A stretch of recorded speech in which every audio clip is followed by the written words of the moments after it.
या देवी सर्वभूतेषु मां शक्तिरूपेण संस्थिता नमस्तस्यै नमस्तस्यै नमस्तस्यै नमो नमः। जय माता दी। आप सभी भक्तों पर माँ भगवती कृपा सदैव बनी रहे। भक्तों, आज हम गुप्त नवरात्रि की दूसरे दिन सुनेंगे दुर्गा सप्तशती का पाठ अध्याय 2 और 3, जिसे आप अंत तक श्रवण अवश्य करें। माँ भगवती की कृपा प्राप्त करने के लिए इस अध्याय का अंत तक श्रवण करना चाहिए और कमेंट में जय माता दी अवश्य लिखें और हमारे चैनल को सब्सक्राइब भी जरूर कर लें। तो चलिए भक्तों, सुनते हैं श्री दुर्गा सप्तशती पाठ का दूसरा अध्याय। महर्षि मेधा बोले, प्राचीन काल में देवताओं और असुरों में पूरे 100 वर्षों तक घोर युद्ध हुआ था और देवराज इंद्र देवताओं के नायक थे। इस युद्ध में देवताओं की सेना परास्त हो गई थी और इस प्रकार संपूर्ण देवताओं को जीत महिषासुर इंद्र बन बैठा था। युद्ध के पश्चात हारे हुए देवता प्रजापति श्री ब्रह्मा को साथ लेकर उस स्थान पर पहुँचे जहाँ पर कि भगवान शंकर विराजमान थे। देवताओं ने अपनी हार का सारा वृत्तांत भगवान श्री विष्णु और शंकर जी से कह सुनाया।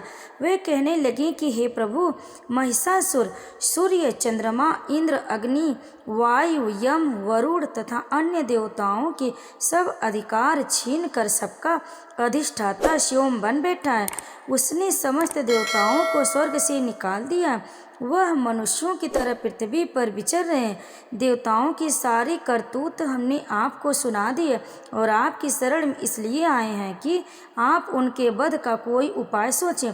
देवताओं की बातें सुनकर भगवान श्री विष्णु और शंकर जी को दैत्यों पर बड़ा गुस्सा आया। उनकी भौहें तन गई और आंखें लाल हो गई। गुस्से में भरे हुए भगवान विष्णु के मुख से बड़ा भारी तेज निकला और उसी प्रकार का तेज भगवान शंकर, ब्रह्मा और इंद्र आदि दूसरे देवताओं के मुख से प्रकट हुआ।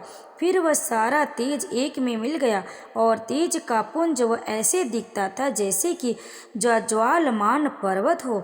देवताओं ने देखा कि उस पर्वत की ज्वाला चारों ओर फैली हुई थी और देवताओं के शरीर से प्रकट हुई तेज की किसी अन्य तेज से तुलना नहीं हो सकती थी। एक स्थान पर इकट्ठा होने पर वह तेज एक देवी के रूप में परिवर्तित हो गया और अपने प्रकाश से तीनों लोकों में व्याप्त जान पड़ता था। वह भगवान शंकर का तेज था। उसमें देवी का मुख प्रकट हुआ। यमराज के तेज से उसके सिर के बाल बने। भगवान श्री विष्णु के तेज से उसकी भुजाएं बनी। चंद्रमा के तेज से दोनों स्तन और तेज इंद्र के तेज से जंघा तथा पिंडली बनी और पृथ्वी के तेज से निस्तंभ भाग बना। ब्रह्मा के तेज से दोनों चरण और सूर्य के तेज से उनकी उंगलियां पैदा हुई। वसुओं के तेज से हाथों की उंगलियां एवं कुबेर के तेज से नासिका बनी। प्रजापति के तेज से उनके दांत और अग्नि के तेज से उनके नेत्र बने। संध्या के तेज से उनकी भौहें और वायु के तेज से उनके कान प्रकट हुए थे। इस प्रकार उस देवी का प्रादुर्भाव हुआ था। महिषासुर से पराजित देवता उस देवी को देखकर अत्यंत प्रसन्न हुए। भगवान शंकर ने अपने त्रिशूल में से एक त्रिशूल निकालकर उस देवी को दिया और भगवान विष्णु ने अपने चक्र में से एक चक्र निकालकर उस देवी को दिया। वरुण ने अपने चक्र में से एक चक्र निकालकर उस देवी को दिया। वरुण ने देवी को शंख भेंट किया। अग्नि ने इसे शक्ति दी। वायु ने उसे धनुष और बाण दिए। सहस्त्र नेत्रों वाले श्री देवराज इंद्र ने उसे अपने वज्र से उत्पन्न करके वज्र दिया और ऐरावत हाथी का एक घंटा उतार कर देवी को भेंट किया। यमराज ने उसे कालदंड में से एक दंड दिया।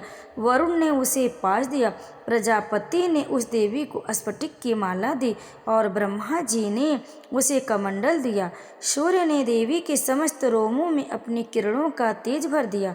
काल ने उसे चमकती हुई ढाल और तलवार दी और उज्ज्वल हार और दिव्य वस्त्र भेंट किए और इनके साथ ही उसने दिव्य चूड़ामणि दी। 2 कुंडल, कंकड़, उज्ज्वल अर्धचंद्र, बाहों के लिए बाजूबंद, चरणों के लिए नुपुर, गले के लिए सुंदर हंसली और अंगुलियों के लिए रत्नों की बनी हुई अंगूठियां उसे दी। विश्वकर्मा ने उनको फरसा दिया और उसके साथ ही कई प्रकार के अस्त्र और अभेद कवच दिए, और इसके अतिरिक्त उसने कभी न कुम्हलाने वाले सुंदर कमलों की मालाएं भेंट की। समुद्र ने सुंदर कमल का फूल भेंट किया। हिमालय ने सवारी के लिए सिंह और तरह तरह के रत्न देवी को भेंट किए। यक्षराज कुबेर ने मधु से भरा हुआ पात्र और शेष नाग ने उन्हें बहुमूल्य मणियों से विशोभित नागहार भेंट किया। इसी तरह दूसरे देवताओं ने भी उसे आभूषण और अस्त्र देकर उनका सम्मान किया। इसके पश्चात देवी ने उच्च स्वर से गर्जना की। उनके इस भयंकर नाद से आकाश गूंज उठा। देवी का वह उच्च स्वर में किया हुआ सिंहनाद समा न सका। आकाश उनके सामने छोटा प्रतीत होने लगा। उसने बड़ी जोर की प्रतिध्वनि हुई, जिससे समस्त विश्व में हलचल मच गई और समुद्र कांप उठे, पृथ्वी डोलने लगी और सबके सब पर्वत हिलने लगे। देवताओं ने उस समय प्रसन्न हो सिंह वाहिनी जगतमयी देवी से कहा, देवी तुम्हारी जय हो। इसके साथ महिषियों ने भक्ति भाव से विनम्र होकर उनकी स्तुति की। संपूर्ण त्रिलोकी को शोकमग्न देखकर दैत्यगण अपनी सेनाओं को साथ लेकर और हथियार आदि सजाकर उठ खड़े हुए। महिषासुर के क्रोध की कोई सीमा नहीं थी। उसने क्रोध में भरकर कहा, यह सब क्या उत्पात है। फिर वह अपनी सेना के साथ उस ओर दौड़ा जिस ओर से भयंकर नाद का शब्द सुनाई दिया था, और आगे पहुंचकर उसने देवी को देखा, जो कि अपने प्रभा से तीनों लोकों को प्रकाशित कर रही थी। उनके चरणों के भार से पृथ्वी दबी जा रही थी। माथे के मुकुट से आकाश में एक ऐसी रेखा बन रही थी और उनके धनुष की टंकोर से सब लोग क्षुब्ध हो रहे थे। देवी अपनी सहस्त्रों भुजाओं को संपूर्ण दिशाओं में फैलाए खड़ी थी। इसके पश्चात उनका दैत्यों के साथ युद्ध छिड़ गया और कई प्रकार के अस्त्र शस्त्रों से सबकी सब दिशाएं उदासित होने लगी। महिषासुर की सेना का सेनापति चिच्छुर नामक एक महान असुर था। वह आगे बढ़कर देवी के साथ युद्ध करने लगा और दूसरे दैत्यों की चतुरंगड़ी सेना साथ लेकर चामर भी लड़ने लगा और 60,000 महारथियों को साथ लेकर उदग्र नामक महादैत्य आकर युद्ध करने लगा और महाहनु नामक असुर 1 करोड़ रथियों को लेकर, असीलोमा नामक असुर 5 करोड़ सेनाओं के साथ लेकर युद्ध करने लगा। वास्कल नामक असुर 60 लाख असुरों के साथ युद्ध में आ डटा। विडाल नामक असुर 1 करोड़ रथियों सहित लड़ने को तैयार था। इन सब के अतिरिक्त और भी हजारों असुर हाथी और घोड़े साथ लेकर लड़ने लगे और इन सब के पश्चात महिषासुर करोड़ों रथों, हाथियों और घोड़ों सहित वहां आकर देवी के साथ लड़ने लगा। सभी असुर तोमर, विंदीपाल, शक्ति, मूसल, खड्गों, फरसों, पट्टियों के साथ रणभूमि में देवी के साथ युद्ध करने लगे, कई शक्तियां फेंकने लगे और कोई अन्य शस्त्र आदि। इसके पश्चात सबके सब दैत्य अपनी अपनी तलवारें हाथों में लेकर देवी की ओर दौड़े और उसे मार डालने का उद्योग करने लगे, मगर देवी ने क्रोध में भरकर खेल ही खेल में उनके सब अस्त्र शस्त्रों को काट दिया। इसके पश्चात ऋषियों और देवताओं ने देवी की स्तुति आरंभ कर दी और वह प्रसन्न होकर असुरों के शरीरों पर अस्त्र शस्त्रों की वर्षा करती रही। देवी का वाहन भी क्रोध में भरकर दैत्य सेना में इस प्रकार विचरने लगा जैसे कि वन में दानव फैल रहा हो। युद्ध करती हुई देवी ने क्रोध में भर जितने श्वासों को छोड़ा, वह तुरंत ही सैकड़ों हजारों गढ़ों के रूप में परिवर्तित हो गए। फरसे, विंदीपाल, खड्ग तथा पट्टिस इत्यादि अस्त्रों के साथ दैत्यों से युद्ध करने लगे। देवी की शक्ति से बढ़ी हुई वह गढ़ दैत्यों का नाश करते हुए ढोल, शंख व मृदंग आदि बजा रहे थे। तदंतर देवी ने त्रिशूल, गदा, शक्ति, खड्ग इत्यादि से सहस्त्रों असुरों को मार डाला। कितनों को घंटे की भयंकर आवाज से ही यमलोक पहुंचा दिया। कितने ही असुरों को उसने पास में बांधकर पृथ्वी पर धर घसीटा। कितनों को अपनी तलवार से टुकड़े टुकड़े कर दी और कितनों को गदा की चोट से धरती पर सुला दिया। कई दैत्य मूसल की मार से घायल होकर रक्त बमन करने लगे और कई सूल से छाती फट जाने के कारण पृथ्वी पर लेट गए और कितनों की बाढ़ से कमर टूट गई। देवताओं को पीड़ा देने वाले दैत्य कट कट कर मरने लगे। कितनों की बाहें अलग हो गईं, कितनों की ग्रीवाएं कट गईं, कितनों के सिर कट कट दूर भूमि पर लुढ़क गए, कितनों के शरीर बीच में से कट गए और कितनों की जंघाएं कट गईं और वह पृथ्वी पर गिर पड़े। कितनी ही सिरों व पैरों के कटने पर ही भूमि पर उठ खड़े हुए और शस्त्र हाथ में लेकर देवी से लड़ने लगे और कई दैत्य भूमि में बाजों की ध्वनि के साथ नाच रहे थे। कई असुर जिनके सिर कट चुके थे बिना सिर के धड़ से ही हाथ में शस्त्र लिए हुए लड़ रहे थे। दैत्य रह रहकर ठहरो ठहरो कहते हुए देवी को युद्ध के लिए ललकार रहे थे। जहाँ पर यह घोर संग्राम हुआ वहाँ की भूमि रथ हाथी घोड़े और असुरों की लाशों से भर गई थी और असुर सेना के बीच में रक्तपात होने के कारण रुधिर की नदियां बह रही थी और इस तरह देवी ने असुरों की विशाल सेना को क्षण भर में इस तरह से नष्ट कर डाला जैसे तृण काष्ठ के बड़े समूह को अग्नि नष्ट कर डालती। और देवी का सिंह भी गर्दन के बालों को हिलाता हुआ और बड़ा शब्द करता हुआ असुरों के शरीरों से मानो उनके प्राणों को ढूंढ रहा था। वहाँ देवी के गढ़ों ने जब दैत्यों के साथ युद्ध किया तो देवताओं ने प्रसन्न होकर आकाश से उन पर पुष्प वर्षा की। जय माता दी। अब सुनिए दुर्गा सप्तशती पाठ का अध्याय 2। महर्षि मेधा ने कहा, महिषासुर की सेना नष्ट होती देखकर उस सेना का सेनापति चिच्छुर क्रोध में भर देवी के साथ युद्ध करने के लिए आगे बढ़ा। वह देवी पर इस प्रकार बाणों की वर्षा करने लगा मानो सुमेर पर्वत पानी की धार बरसा रहा हो। इस प्रकार देवी ने अपने बाणों से उसके बाणों को काट डाला तथा उसके घोड़ों व सारथी को मार दिया। साथ ही उसके धनुष और उसकी अत्यंत ऊंची ध्वजा को भी काट कर नीचे गिरा दिया। उसका धनुष कट जाने के पश्चात उसके शरीर की अंगों को भी अपने बाणों से बीध दिया। धनुष घोड़ों और सारथी के नष्ट हो जाने पर वह असुर ढाल और तलवार लेकर देवी की तरफ आया।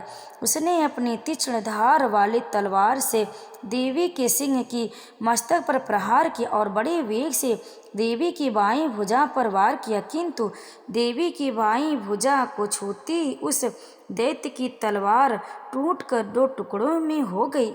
इससे दैत्य ने क्रोध में भरकर शूल हाथ में लिया और उसे भद्रकाली देवी की ओर फेंका।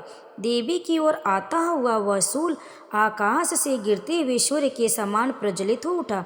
उस शूल को अपनी ओर आते हुए देखकर देवी ने भी शूल छोड़ा और महाअसुर के शूल के 100 टुकड़े कर दिए और साथ ही महाअसुर के प्राण भी हर लिए। चिच्छुर के मरने पर देवताओं को दुख देने वाला चामर नामक दैत्य हाथी पर सवार होकर देवी से लड़ने के लिए आया और उसने आने के साथ ही शक्ति से प्रहार किया, किंतु देवी ने अपनी हुंकार से ही उसे तोड़कर पृथ्वी पर डाल दिया। शक्ति को टूटा हुआ देखकर दैत्य ने क्रोध से लाल होकर शूल को चलाया, किंतु देवी ने उसको भी काट दिया।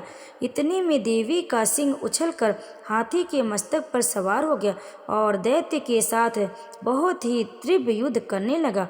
फिर वह दोनों लड़ते हुए हाथी पर से पृथ्वी पर आ गिरे और दोनों बड़े वेग से लड़ने लगे। फिर सिंह बड़ी जोर से आकाश की ओर उछला और जब पृथ्वी की ओर आया तो अपने पंजे से चामर का सिर धड़ से अलग कर दिया। क्रोध में भरी हुई देवी शिला और वृक्ष आदि की चोटों से उदग्र को मार भी दिया। कराल को दांतों, मुक्कों और थप्पड़ों से चूर कर डाला।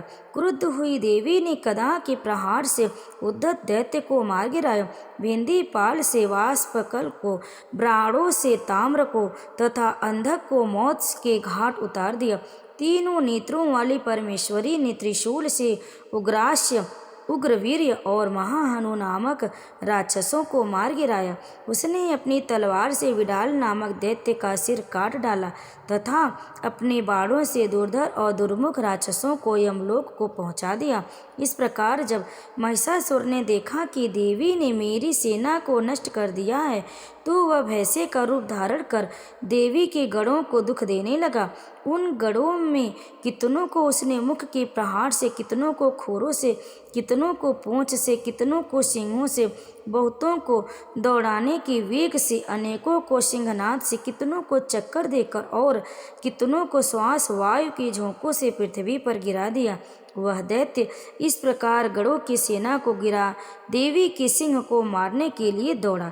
इस पर देवी को बड़ा गुस्सा आया।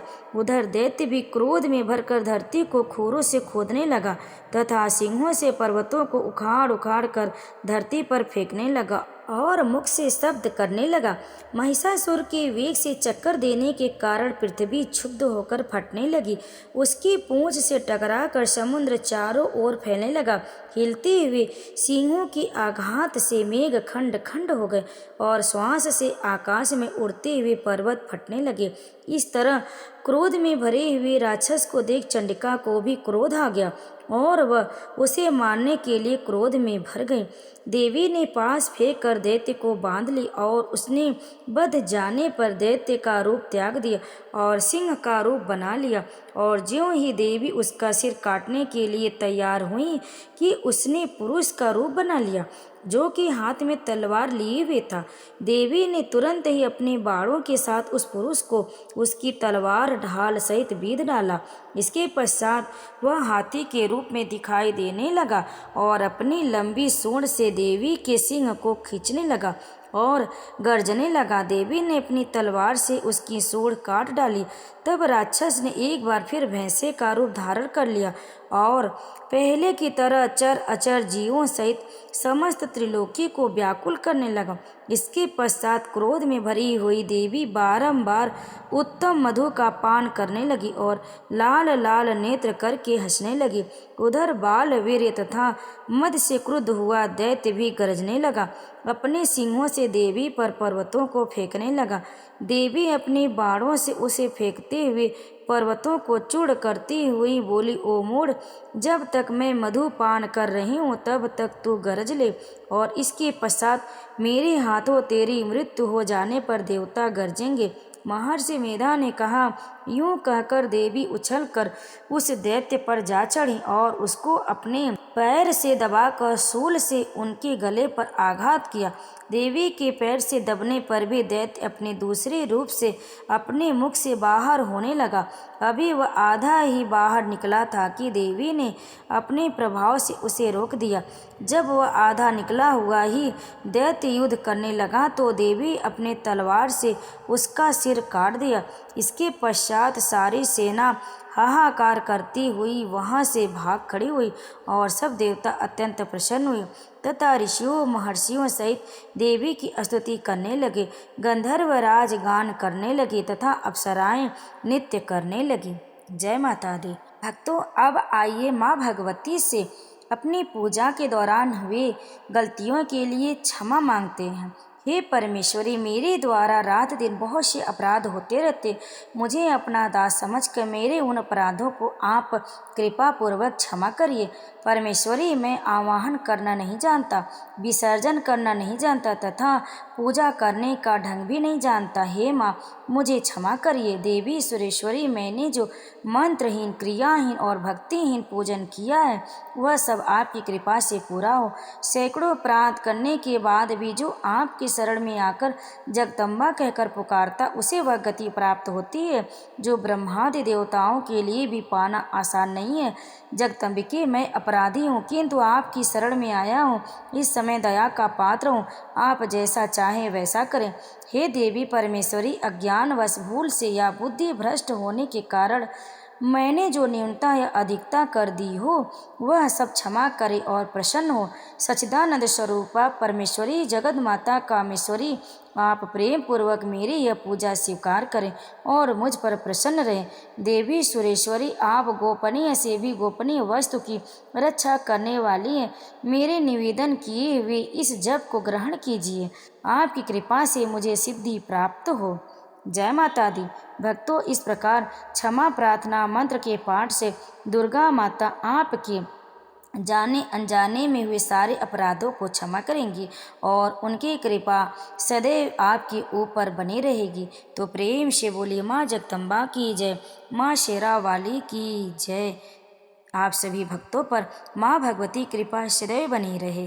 भक्तों, अगर आपको यह अध्याय पसंद आया तो वीडियो को लाइक शेयर कमेंट जरूर करें। कमेंट में जय माता दी लिखें और हमारे चैनल को सब्सक्राइब जरूर कर लें। तो प्रेम से बोले माँ शेरा वाली की जय, माँ जगदम्बे की जय। माँ भगवती कृपा आप सभी भक्तों पर सदैव बनी रहे।